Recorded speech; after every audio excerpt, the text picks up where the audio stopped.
하나님께서 오늘 우리에게 주신 말씀의 제목은 현재의 삶을 바꾸는 비밀이라는 제목으로 함께 말씀 나누겠습니다. 본문 말씀 요한 1서 3장 1절에서 7절 말씀 함께 봉독하겠습니다. 시작.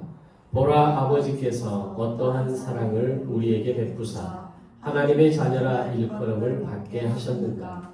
우리가 그러하도다. 그러므로 세상이 우리를 알지 못함은 그를 알지 못함이라.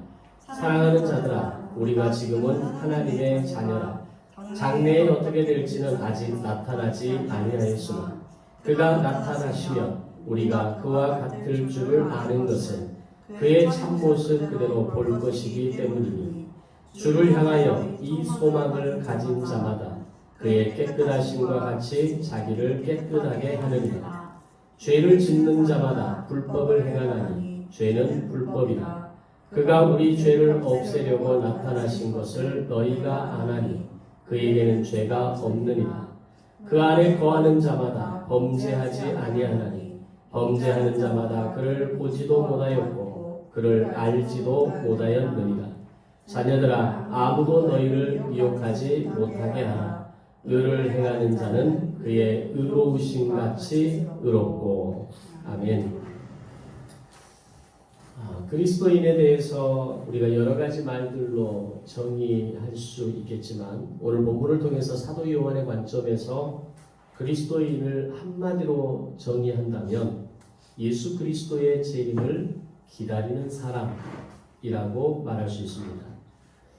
그리고 그리스도께서 재림하실 때 나도 그리스도 안에서 부활한다라고 하는 것을 믿는 사람들이 바로 그리스도인이다 라고 말하고 있습니다.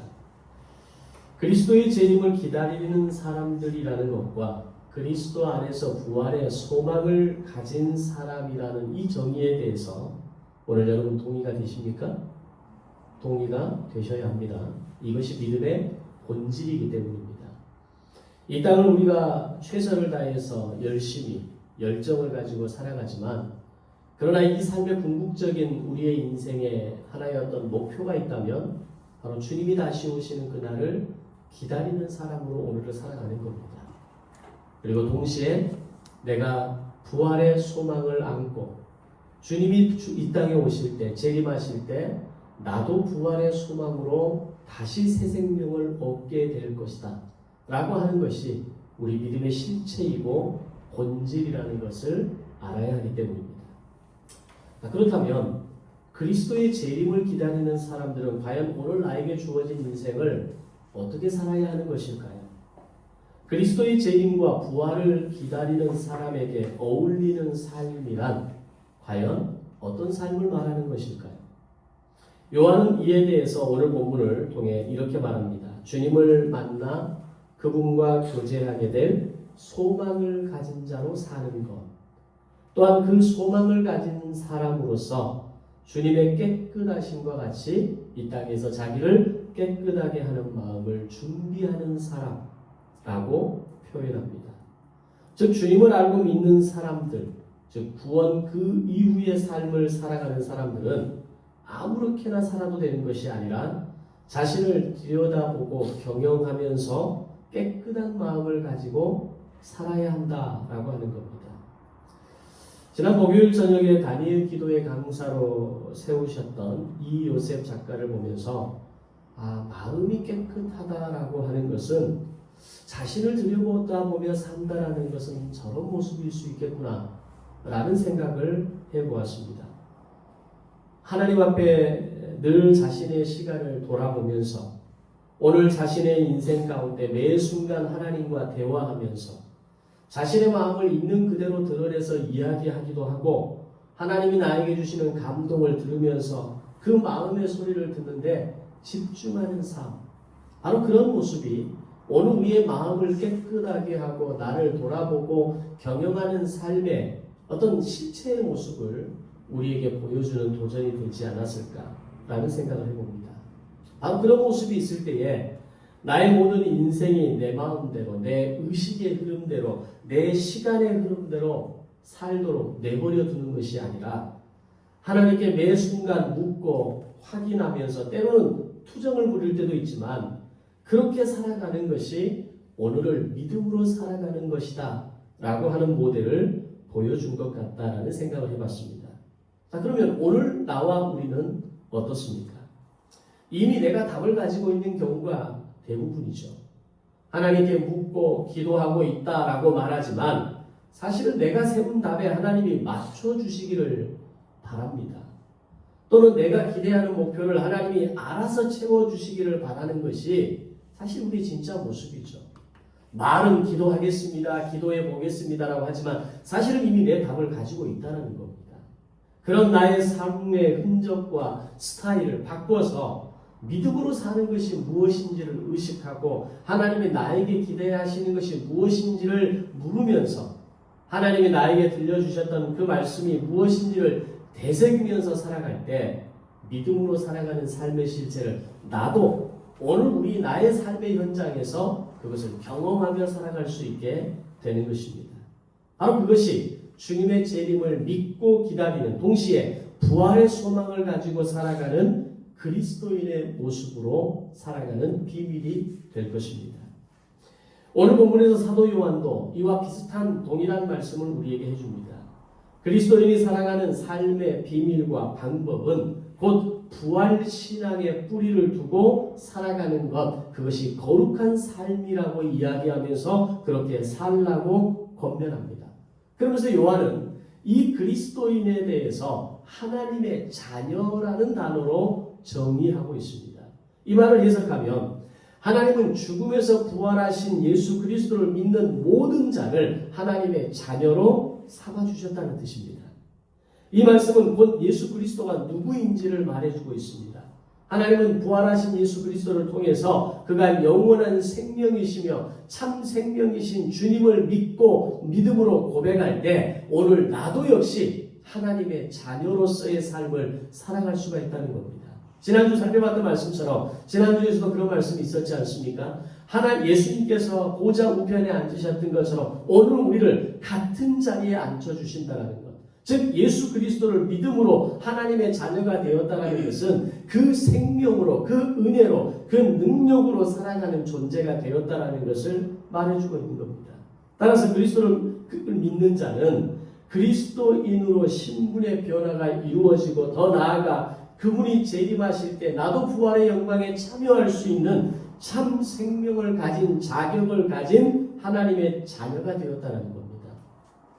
그런 사람이 인생에서 힘을 얻고 동력을 얻는 생명의 원천은 과연 무엇일까요? 그것은 하나님의 말씀이고 그 말씀에서 나오는 은혜이고 나의 삶의 매 순간순간을 붙드시고 동행하시는 그 하나님의 은혜가 말씀의 실체이신 예수님을 더 깊이 알아갈 때 우리의 생명력은 더 강해지는 겁니다. 그렇다면 여러분에게 있어서 생명의 원천은 무엇입니까?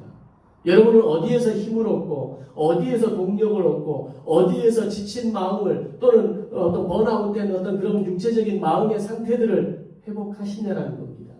일반적으로 사람들은 내가 가진 물질이나 나와 함께하는 사람들 또는 내가 만들어오는 기반과 환경을 통해서 그것들이 오늘을 살아가는 나의 원천이라고 이야기합니다. 그나마 그리스도인들은 약간 양심이 있어서 주님이 나의 원천이시고 말씀의 능력이 나의 생명의 동력이고 내가 지치고 힘들 때 하나님이 나에게 힘을 주십니다라고 말은 하지만 사실 진짜 힘을 얻는 것은 물질이고 인간관계고 우리의 삶을 살아가는 우리의 모든 환경에서 더 많은 위로받는 것이 사실 아닙니까? 그것들이 나의 원천이다라는 것을 증명할 수 있는 이유는 그것들이 내 삶에서 무너지거나 사라질 때 심각한 절망을 경험한다는 겁니다. 그런 것들이 무너지고 사라져갈 때 물론 내 마음에 절망감은 있지만 다시 일어날 수 있는 용기와 이것도 하나님의 뜻이며 이 모든 과정을 통해서 하나님께서 무슨 뜻을 가지고 있을 것이다라고 하는 의식을 따라간다면 그것은 믿음의 생명력이 원천이 있는 삶의 모습입니다.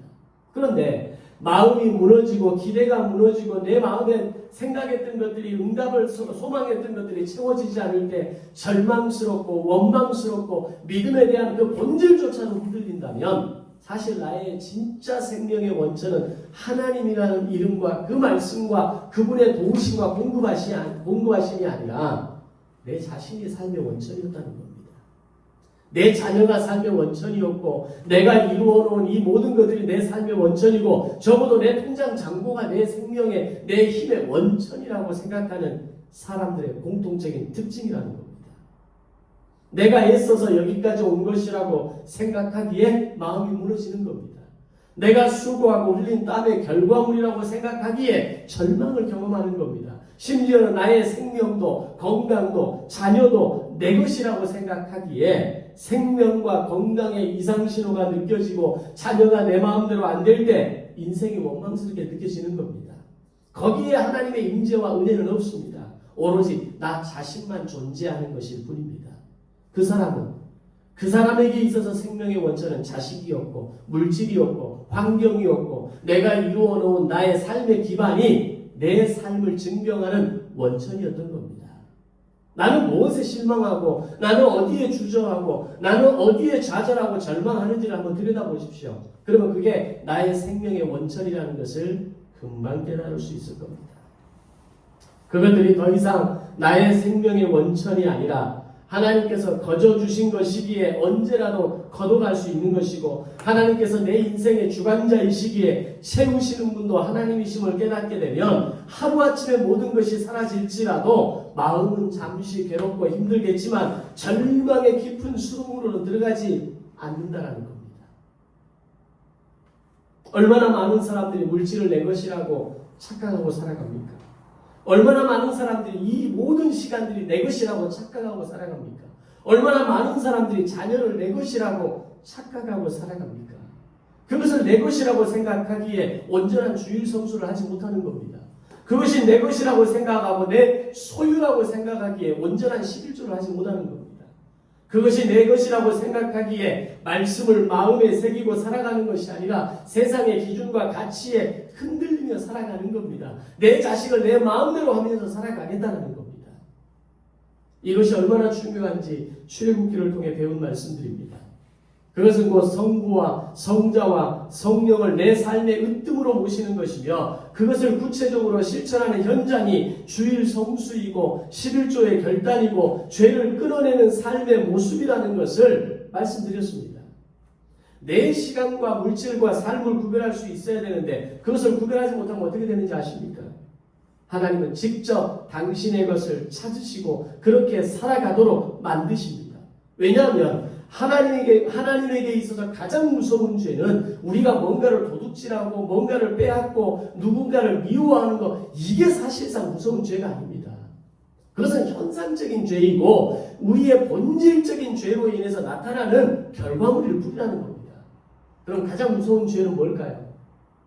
우리 인생에 있어서 믿음의 삶을 살아가는 사람에게 있어서 가장 저지르지 말아야 할, 반드시 끊어야 할, 반드시 돌이켜야 할 죄가 있다면 그게 뭘까요? 하나님을 떠나 있는 삶입니다. 성부, 성자, 성령 하나님을 나의 삶의 중심으로 본질로 모시지 않는 그것이 바로 죄라는 것을 알아야 됩니다. 그래서 아담과 하와가 하나님의 말씀을 가장 중요한 말씀으로 받아들이지 않았을 때 하나님은 그들을 에덴 동산에 내쫓아버리십니다. 오늘 나의 인생에 있어서 죄가 무엇인가에 대한 새로운 정의가 필요합니다.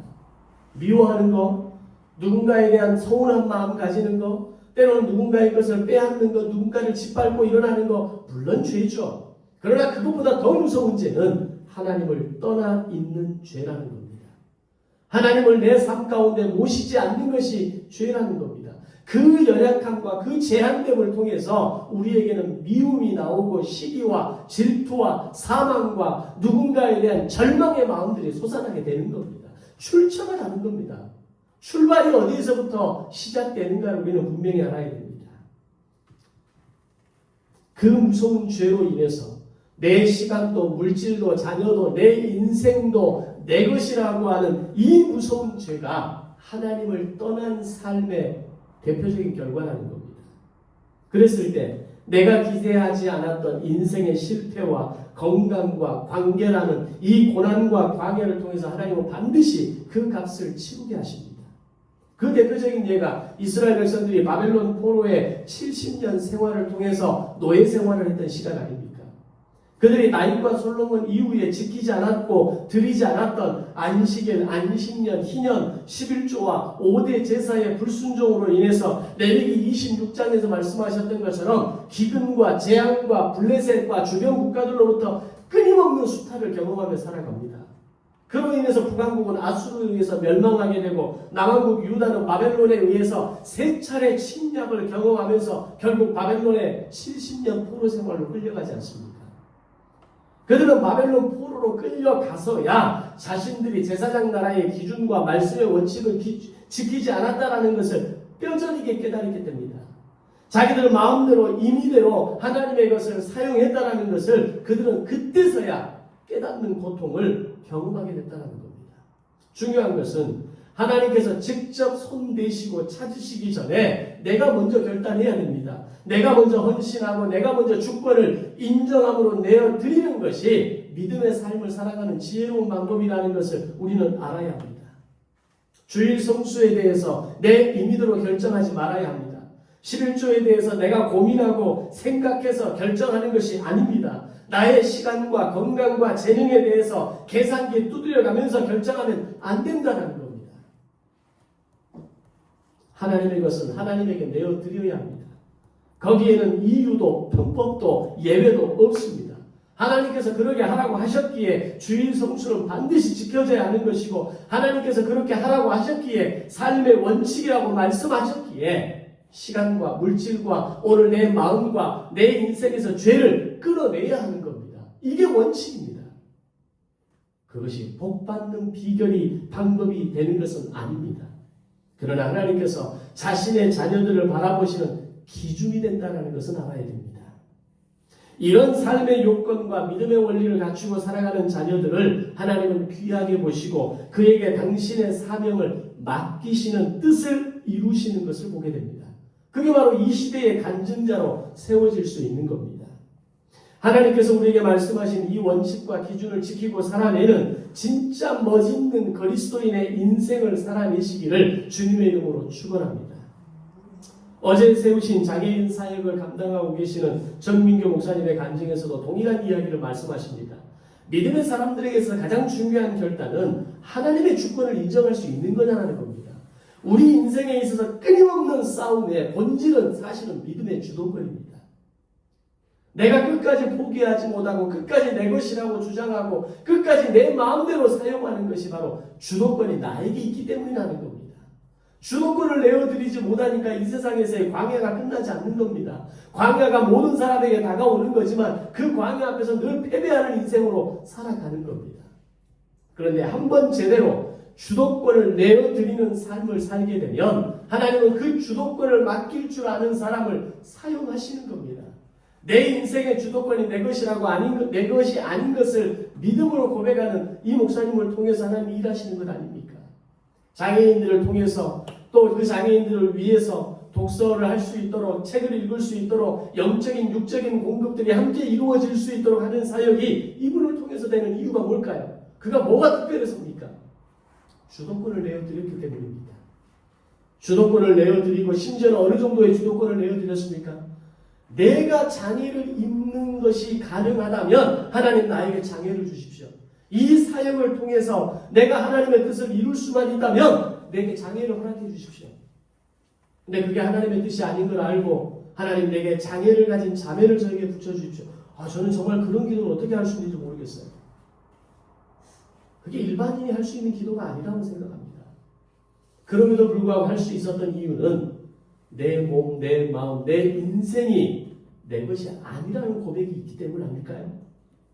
주도권을 내어드렸기 때문에 내가 하나님의 뜻 가운데 이 장애인들을 위해서 내가 쓰임받고 싶은데 만약에 이 장애인으로서 이 사역을 위해서 쓰임받기 위해서 만약에 이런 어떤 방법들을 통해서 이런 환경들을 통해서 가신다면 하나님 가능하지 않을까요? 하나님과 끊임없이 대화하지 않습니까? 그리고 거기에서 자신의 인생의 주도권을 내어드렸던 겁니다. 믿음의 사람들에게서 가장 중요한 결단은 하나님의 주권을 인정하는 거라는 겁니다. 내 인생의 주도권이 하나님에게 있음을 알고, 내 물질의 주도권이 하나님에게 있음을 알고, 내 자녀의 주도권이 하나님에게 있음을 알고 내어드릴 때 하나님은 그 사람을 사용하는 겁니다. 그게 하나님의 주권을 인정하는 겁니다. 그러면 하나님의 복이 나에게 임하는 겁니다. 주일 성수 잘해서 복 받는 거 아닙니다. 11조 잘해서 복 받는 거 아닙니다. 하나님의 주권을 인정할 때 복 받는 겁니다. 그 하나님의 주권을 인정하는 방법이 시간과 물질과 자녀와 재능과 나의 헌신을, 나의 재능을 하나님 앞에 올려드리는 겁니다. 순서, 원리가 다른 겁니다. 복 받는 결과는 당연하지만 주체가, 중심이, 원리가 그게 아니라는 겁니다. 하나님의 뜻이 나를 통해 이루어지게 되는 바로 놀라운 복이 주권을 인정할 수 있는 사람에게 주시는 하나님의 은혜라는 겁니다. 아멘. 우리가 자녀들을 봐도 오늘 나의 자녀가 부모의 말에 순종하고 믿음의 삶과 원리를 지키고 살아가는 모습을 바라보는 그 부모의 마음은 어떻습니까? 뭐든지 채워주고 싶고 보내주고 싶고 함께하고 싶은 마음이 솟아나는 건 아닙니까? 근데 세상 말로 말도 지지리도 안 듣고 지 마음대로 지 고집대로 나 혼자 이렇게 잘 컸다라고 생각하는 그 자녀에게는 이 마음들이 잘 세워지지 않습니다. 그래 너 혼자 컸겠지. 그래 네가 잘해서 네 모습 이렇게 됐겠지. 부모와 자녀의 관계는 맞지만 거기에서 공급과 은혜와 돌봄과 마음이 나누어지진 않는 겁니다. 하나님과 우리의 관계도 마찬가지입니다. 오늘 나와 하나님의 관계 속에서 믿음의 원리로, 말씀의 능력으로, 말씀의 은혜로 주님과 동행하면서 살기를 원하는 자녀를 하나님 어떻게 바라보시겠습니까? 부모의 마음이 그러한데 하물며 하나님 아버지의 마음은 어떠시겠냐는 겁니다. 모든 것의 주인이 되신 하나님께서, 만물의 주관자 되신 하나님께서 우리의 온전한 순종을 보시고 헌신과 믿음의 결단을 보실 때 하늘의 크고 귀한 은혜를 채워주시는 것이 당연하지 않겠냐는 겁니다. 지금 내가 마치 받고 있는 이 복이, 지금 내가 누리고 있는 이 모든 것들이 내가 잘해서 받는 복이라는 착각 내려놓으셔야 합니다. 내가 믿음의 삶을 잘 살고 있기 때문에 하나님 내게 복 주신 거라고 착각하시면 안 됩니다. 그냥 은혜 베풀어 주신 겁니다. 부족함에도 불구하고, 아직은 어림에도 불구하고, 연약함에도 불구하고 그냥 은혜 주시는 겁니다. 근데 그 은혜가 다하면 오늘 하나님께서 나에게 묻습니다. 내가 너에게 은혜를 줘야 할 이유가 뭐냐? 내가 너에게 계속해서 공급해야 될 그 이유가 뭐냐? 설명해봐라.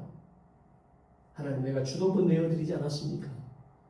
하나님을 나의 인생의 주인으로 내가 모십니다. 내 인생의 그 어느 것도 내 것이 아닙니다. 하나님의 것으로 내가 인정하고 드리고 나아갑니다. 이 고백의 삶과 믿음의 고백의 삶을 살아낼 때 하나님의 은혜는 계속해서 유한하게, 계속해서 무한적으로 공급될 수 있는 겁니다. 이런 믿음의 원리들을 모르면 인생이 내 마음대로 안 될 때, 내 기대가 무너지고 채워지지 않을 때 오히려 그것들이 내 삶의 근심의 이유와 염려의 이유가 되어지는 겁니다. 인생 내 마음대로 되든가요? 내 뜻대로 되든가요? 다이어트 하나도 내 마음대로 되든가요? 내 인생 내 마음대로 안 되는 겁니다. 내 뜻대로 되는 인생 아무것도 없습니다. 그럼에도 불구하고 오늘 믿음의 원리를 통해서 틀림없이 무슨 뜻이 있을 것인데, 내 인생의 주도권이 하나님에게 있음을 알고 철저히 시간 구별하고 물질 구별하고 내 믿음의 삶을 구별하고 내 삶을 정결하게 해나갈 때 하나님은 반드시 오늘 우리의 삶을 책임져 주신다는 것을 믿으시기를 바랍니다. 그것들을 움켜쥐고 살아가는 것이 나의 인생의 한계를 벗어나지 못하도록 어렵게 만드는 것이라는 걸 알아야 됩니다. 그러면 그럴수록 인생은 복잡해지고 무거워지는 겁니다. 놀라운 비밀은 맡기면 쉬워집니다. 내려놓으면 가벼워집니다. 드리면 채워주십니다. 맡기고 내려놓고 드리게 될 때 나를 채우시고 나와 함께 하시고 나의 짐을 가볍게 하시는 그 하나님의 은혜를 경험하시기를 바랍니다. 성경은 우리가 예수 그리스도를 믿을 때 우리를 하나님의 자녀가 되게 해주셨다고 말씀합니다. 왜냐하면 예수님만이 우리에게 참 생명을 주시는 분이기 때문입니다. 요한은 그 사실을 매우 강력하게 오늘 이 본문을 통해서 요한 1서를 통해서 우리에게 말씀합니다. 더 나아가 요한은 놀라운 선언을 합니다. 하나님의 자녀인 우리가 하나님이 나타나실 때 그와 같이 된다라고 말합니다. 2절 말씀을 보면 사랑하는 자들아 우리가 지금은 하나님의 자녀라. 장래에 어떻게 될지는 아직 나타나지 아니하였으나 그가 나타나시면 주님이 재림하시면 우리가 그와 같을 줄을 알게 될 것이다 라고 말씀합니다. 아멘. 여기서 그가 나타나면 우리가 그와 같을 줄을 안다라는 말은 네가 하나님과 같은 존재가 된다는 뜻이 아니라 지금은 눈으로 직접 볼 수 없지만 그때는 하나님을 직접 눈으로 보게 된다는 것이고 지금은 우리가 일반적으로 대화하는 것처럼 대화를 주고받을 수 없지만 그때에는 하나님과 직접 대화할 수 있는 존재가 된다는 뜻입니다. 우리가 어떤 유명한 사람들, 어떤 굉장한 어떤 탁월한 능력을 통해서 어느 지위, 어느 어떤 능력을 가진 사람들과 대화하면 어떤 느낌이 있습니까? 내가 뭔가 된 것 같지 않나요? 내가 뭔가 좀 당당해지고 뿌듯해지는 것 같지 않은가요? 제가 군부대를 들어가면서 한 번씩 별들을 만날 때가 있습니다. 그 별들을 잠깐 만나서 같이 식사를 하거나 잠깐 교제를 할 때가 가끔 한 번씩 있습니다. 많이 있진 않고요. 근데 그 별들과 함께 대화를 하다 보면 내가 좀 뭔가 좀 됐다라는 표현은 좀 그렇고 뭔가 좀 이렇게 마음에 차오르는 느낌이 있는 것 같아요. 별과 함께 앉아 있어도 그런 느낌이라면 지금은 아니지만 주님이 재림하시는 그날 그분을 직접 뵐 수 있고 주님이 임재하시는 날, 재림하시는 날 그분과 함께 대화할 수 있다는 것은 얼마나 큰 은혜와 능력이 되겠습니까? 요한은 지금 그 얘기를 하고 있는 겁니다. 그럼 왜 지금 그게 안 되는 걸까요? 우리가 지금 왜 하나님을 직접 볼 수 없고 왜 직접 하나님과 대화하는 게 지금은 안 되는 걸까요? 인간은 구원받은 존재이지만 여전히 죄 가운데 살아가는 존재이기 때문에 하나님을 직접 뵐 수 없고 하나님과 직접적으로 대화할 수 없는 겁니다. 왜? 하나님을 직접 대면한다는 것은 죄를 가진 인간에게 있어서 죄 가운데 있는 인간에게 있어서 그것은 곧 죽음을 의미하는 것이기 때문입니다. 출애굽기를 보면 모세가 어떻습니까? 시내산에서 하나님의 영광을 임재하고 느끼고 내려왔을 때 그의 얼굴의 광채를 사람들이 쳐다볼 수 없었다고 이야기합니다. 수건을 덮어쓰고 나서야 사람들이 모세를 정면으로 쳐다볼 수 있었습니다. 하물며 하나님을 만나고 온 모세의 얼굴마저도 볼 수 없었던 그 놀라운 하나님의 영광이라면 오늘 여전히 죄 가운데 여전히 나의 이 제한된 인생 가운데 여전히 내 삶의 죄를 구별하지 못하는 인생 가운데 있는 내가 하나님을 직접 만난다? 하나님을 직접 대면하고 직접 대화한다? 그건 죽음입니다. 그래서 주님이 다시 오실 때까지 이 땅에서 하나님의 뜻이 이루어지는 중요한 수단으로 세우신 것이 하나님의 사람을 통해 준비된 사람을 통해 하나님의 뜻과 역사가 이루어진다는 겁니다. 그게 하나님의 원리입니다. 그래서 이 땅에 세우시는 많은 사람들이 있습니다. 그 시대마다 사용하시는 사람들이 있습니다. 그 시대마다 그들을 통해 말씀을 주시는 은혜가 있습니다. 그것이 저는 우리 한 해에 있어서 중요한 영역 가운데 단일 기도회라고 생각을 합니다. 남경필 전 지사가 세워진다고 했을 때 제가 걱정 많이 했어요. 이걸 내가 내일 올려드려야 되나 말아야 되나. 심지어는 옛날에 했던 단일 기도회 중에서 좋은 간증들을 하나 뽑아서 대신 올려야 되겠다라고 뽑아놓은 것도 있어요. 근데 저런 사람도 쓰시는구나. 자기의 아들이 그 마약을 통해서 그 인생이 완전히 추락하고 남 앞에서 내 자식이 마약했다는 말을 어떻게 당당하게 할 수 있겠습니까? 근데 오히려 그것이 그에게 결핍이 되고 그것이 그에게 은혜가 되어서 마약을 하는 친구들을 위해서 이 땅에 마약을 끊어내기 위해서 마약하는 수많은 청년들을 위해서 헌신하는 재단을 세우고 그렇게 일하고 계신다라는 하나님의 손길이 더 놀라운 겁니다. 남경필 지사가 완전히 변화되었고 정말 그가 놀라운 그리스도 저는 그렇게까지 생각 안 합니다. 그러나 하나님이 그렇게 사용하시는 겁니다. 하나님이 그렇게 사용하시겠다는데 제가 마음대로 올리고 내리고 어떻게 할 수 있습니까? 저분을 통해서 말씀하시는 은혜가 있겠구나. 그 자녀의 연약함과 결핍을 안고 살아가는 이 시대의 부모들에게 하시는 말씀이 있겠구나. 하나님은 그렇게 일하는 겁니다. 정말 잘 준비된 사람을 통해서도 일하시지만 흠 있고 깨지고 찌그러진 그 인생 같은 사람을 통해서도 하나님은 사용하시는 겁니다. 그게 주님 재림하시는 그날까지 하나님이 일하시는 방법인 겁니다. 그런데 그때는, 지금은 그렇지만 그때는 내가 주님을 직접 만날 수 있고 직접 그분과 대화할 수 있고 그분과 직접 소통할 수 있는 은혜가 하나님의 자녀가 된 자들에게 주시는 하나님의 복이라는 사실을 사도 요한이 선포하고 있는 겁니다. 아멘. 얼마나 놀라운 은혜입니까? 우리는 준비된 하나님의 사람이 되기 위한 훈련의 과정에 있는 사람들입니다. 그 사람은 어떤 사람입니까? 성부, 성자, 성령 하나님을 으뜸으로 모실 수 있는 사람입니다. 주일 성수를 강력한 원칙으로 지켜내는 사람입니다. 11조의 결단을 지켜내는 사람입니다. 내 삶에서 죄의 어두운 그림자조차도 끊어낼 수 있기 위해서 몸부림치는 인생이 하나님이 사용하시는 사람입니다. 한 시인은 그렇게 얘기하지 않습니까? 잎새 있는 그 그림자에도, 그 바람에 나부끼는 그 그림자에도 나는 괴로워했다라고 말합니다.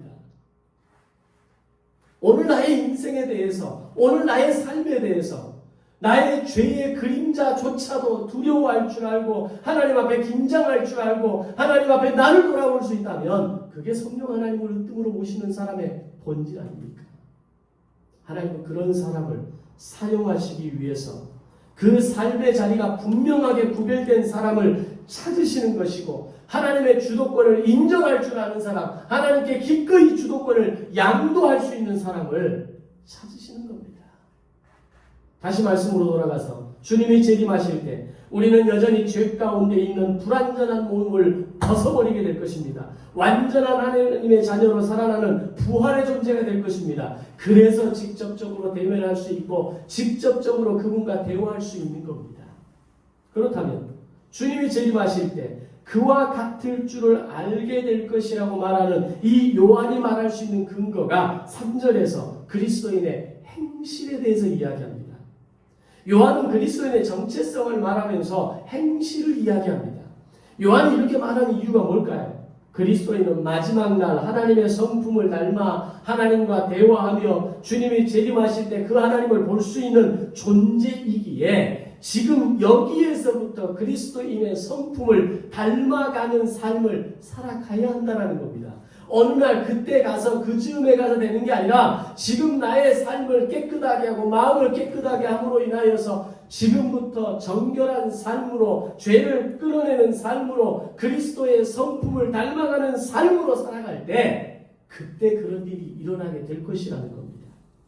다시 말해서 요한은 그리스도인의 정체성을 이야기하면서 그리스도인의 행동과 이어져 있음을 이야기합니다. 마음이 깨끗해야 된다. 마음으로 하나님을 바라볼 수 있어야 된다. 마음으로 전심으로 주님을 예배하면 된다. 이렇게 얘기하지 않습니다. 그리스도인의 정체성, 그리스도인의 생명력은 행실에 관련이 있다고 얘기합니다. 그러면 요한이 강조하는 이 그리스도인의 행실은 뭘까요? 3절에 보면 주를 향하여 이 소망을 가진 자마다 그의 깨끗하심과 같이 자기를 깨끗하게 하는 사람이라고 이야기합니다. 깨끗한 삶은 뭘 말하는 걸까요? 한마디로 죄를 끊어내는 삶을 말합니다. 이것이 죄인 줄 알면도 불구하고 여전히 죄 가운데 있는 것은 죄를 끊어내지 못하는 겁니다. 이것이 잘못된 것이라는 걸 알면도 불구하고 여전히 나의 잘못된 죄의 습관인 걸 알면도 불구하고 끊어내지 못한다면 그것은 그의 깨끗하심과 같이 나를 깨끗하게 하는 모습이 아니라는 겁니다. 4절에서 죄를 짓는 자마다 불법을 행하나니 죄는 불법이라고 말합니다. 불법이란 법에서 벗어나 있는 상태입니다. 과연 그리스도인 가운데 법을 완전하게 지키면서 이 땅에 사는 동안 죄를 짓지 않고 살아갈 수 있는 사람이 있을까요? 그리스도인이 되면 죄를 초월해서 그 죄를 지지 않을 수 있는 힘이 그냥 생기는 것일까요? 그런 사람은 아마 한 사람도 없을 겁니다. 우리 가운데 그렇게 죄에 대해서 자유한 사람이 누가 있겠습니까? 인생 가운데 죄를 나는 초월했다고 말할 수 있는 사람이 누가 있겠습니까? 이 땅에서 인간의 몸을 입고 살아가는 한 신분은 하나님의 자녀가 되었을지 몰라도 재림을 기다리는 사람이 되었을지는 몰라도 자신을 돌아보지 않고 믿음의 경영을 행하지 않는 사람은 결코 죄의 유혹과 사슬에서 벗어날 수 없다는 걸 알아야 됩니다.